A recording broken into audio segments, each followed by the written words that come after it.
Hi everyone, thanks for joining me. Today I'm super excited to announce a new project that I've been working on called the Business Caselette. The Business Caselette will be a series where we analyze little bits of business to understand the business ideas or strategies behind them. We will theorize how these strategies fit together and their overall business objectives, and try to leave our sessions a little bit more aware of the business that surrounds us. We can think of this as a loose interpretation of the case study method that's commonly used across MBA programs. For those of you who are not familiar with the case method, it is simply a means of building business repertoire through experiential learning. By learning about a very targeted business situation and how a specific company or individual makes decisions, we can both analyze how they came to their conclusions and better understand all of the options that were available. For our purpose with the Business Caselette, our goal will be the same: to learn about business on a small and at times informal scale, with the goal of becoming more aware of the business strategies we encounter every day, either as consumers, observers, or beyond.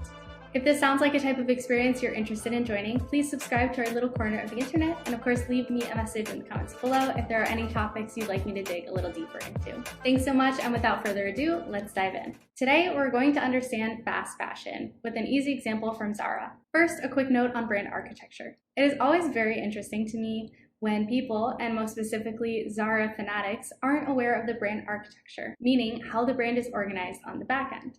For example, ZARA's parent company is Inditex. However, Inditex also owns other brands like Massimo Dutti, Pull & Bear, and others. Each of Inditex companies has their own brand identity, primary target customer, and beyond.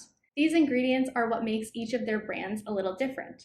But in Inditex's overall portfolio, it makes it very unique. Leave me a comment below if you're interested in learning about the brand architecture of ZARA or any other company. Now, back to fast fashion. The operations of ZARA's fast fashion empire are legendary, to say the least. ZARA is a very interesting company for our explanation because it's often credited with the invention of fast fashion itself. Now, the basic gist of fast fashion is that it is fashion that changes with the fads, or responds to trends in almost real time. Given the quick nature of the turn, styles are produced in limited quantities and within 4 to 6 week timeframes, from concept or design to shelf.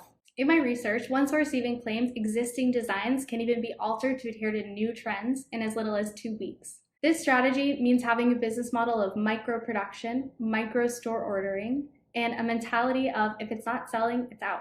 But where does it go when it's out? Well, simply, given the micro-store ordering cadence and the micro-production, if it's not selling, it's not reordered or it's not reproduced, and it will be cleared off the floor as soon as the realization is made. Again, however, given the agile nature of the production and ordering systems, this doesn't happen all too often. In fact, another source claimed that only 10% of ZARA's inventory goes unsold each year. That's compared to the industry average of 17 to 20% per year. Because of this, ZARA's bets on fashion and trends are short-term, and it makes them more easily adapted. Of course, certain items can perform better in different areas and even in different countries. This just reinforces the viability of the business model because in many cases, trends are local. For example, consider an item that would sell very well in Boston, perhaps a sweater with maybe some nice foliage or New England vibes that wouldn't do so great in Florida, given the drastically different fall experience and mentality. Or an item that would perform phenomenally in Florida, perhaps a lightweight sweater that wouldn't exactly fit the fall demographic in Boston. Now, debatably, that's more of a climate and seasonality trade-off. But if you focus on how different the fashion aspects might be, you can imagine how ZARA's agility of ordering and supply is key to its success as a global company. Now, consider how cities in the same weather region might have different perceptions of fashion as well. Even in Spain, where ZARA and Inditex are from, the fashion changes dramatically from north to south. Tons of brands follow these best practices of customization across national stores because, well, real estate is expensive. And if it's not going to appeal to the market, it's only wasting floor space.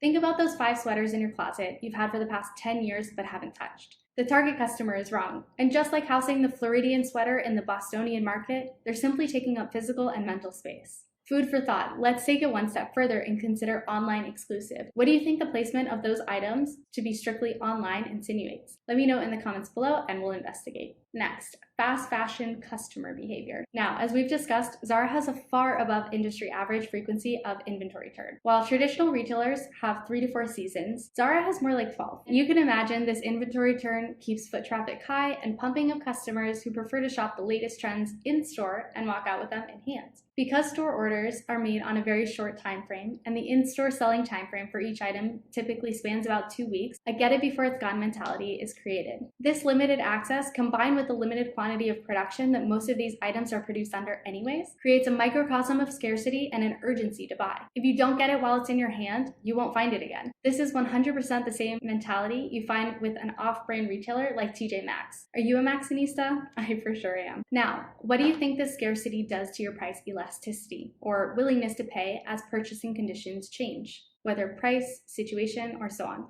In order to answer this question, let's do a quick review of elasticity of demand. If you have inelastic demand, you will likely buy, say, an influencer promoted shirt as soon as you see it, and at a full price, because you need the item and you will buy it at all costs. But if you have an elastic demand, it means your willingness to pay will change with the circumstance. Maybe you're not willing to pay the full $39.95 just because you saw it online and liked it, but you are willing to wait and pay the $12.99 sale price if or when the price offered matches or is below your willingness to pay. Perhaps this is a reflection of your value of the item increasing as the influencer owns the item or promotes the item, but in either scenario, ZARA's strategy or hope is that the urgency generated by the scarcity of products makes you a little less likely to penny pinch, and a little more likely to splurge, and for most, pay full price for something there and then. How do you think they're doing? Do you think ZARA sells more or less full price items against industry standard? If you want, take a moment to pause the video and think it over. You're back, great. One source tells us that ZARA sells 85% of its items at full price. This is compared to an industry standard of only 60% of items being sold at full price. Wow, that's great, right? Well, for ZARA it is, but when you've traditionally had the tendency to wait, ponder the purchase before you buy, or wait for a look to go on sale, you might feel a little manipulated by the system. Now, I know what you may be thinking, how is this a sustainable process? Well, the short answer is it's not. Fast fashion and sustainability have a tricky relationship. With the rise of fast fashion, the get it now lifestyle, and the free shipping, free returns expectation, not to mention the influencer promotion and quick customer acquisition mentality, our generation has learned to consume on a more rapid rate than ever. There was a recent Statista study that said women in the US alone will purchase more than 30 clothing items per year. Now, perhaps if you're a bargain hunter like me, shopping this volume might not come at a huge cost, but it 100% has an enormous impact on the environment and on the way our economy plans production under the assumption that people will buy. Of course, the sustainability issues caused and perpetuated by fast fashion is a huge conversation. Let me know if this interests you. I would love to talk about it more. If so, leave me a comment with your best guess of the worst factors affecting the environment. And just to give you a starting point and a little hint, transportation is not actually the most concerning number in terms of impact. Anyway, back to wrap up fast fashion. Of course, without working for ZARA itself, we can't have all the specific answers we want. So I will leave you with one final thought. 4 data analyses that I think would be quite revealing and that would make for really impactful realizations about the industry. First, I would love to analyze the turnover rate for specific collaborations. Second, I would love to analyze the turnover of a specific influencer-promoted item across stores in the region of their strongest following. Third, I would love to see a cost sales analysis of moving product in response to customer purchasing trends, essentially understanding the payoff of their strategy of responding to the core if it's not selling, it's out maneuver. And fourth and finally, I'd love to see how any of these metrics have changed and are continuing to change as the pandemic unfolds, and as customer shopping habits have dramatically changed. I know I, for one, have been 200% more conscious of what I've chosen to purchase, if anything, during this time. Those are my 4 data analyses. I really hope that some data comes available so we can dig into those numbers soon. I hope you enjoyed this quick deep dive into fast fashion. If you got any value from this video, please hit the like button and subscribe to stick around for more Business Caselette journey. I'd love it if you followed along as I create more content like this in the mission to bring power back to the consumer. Take care. The case method is a method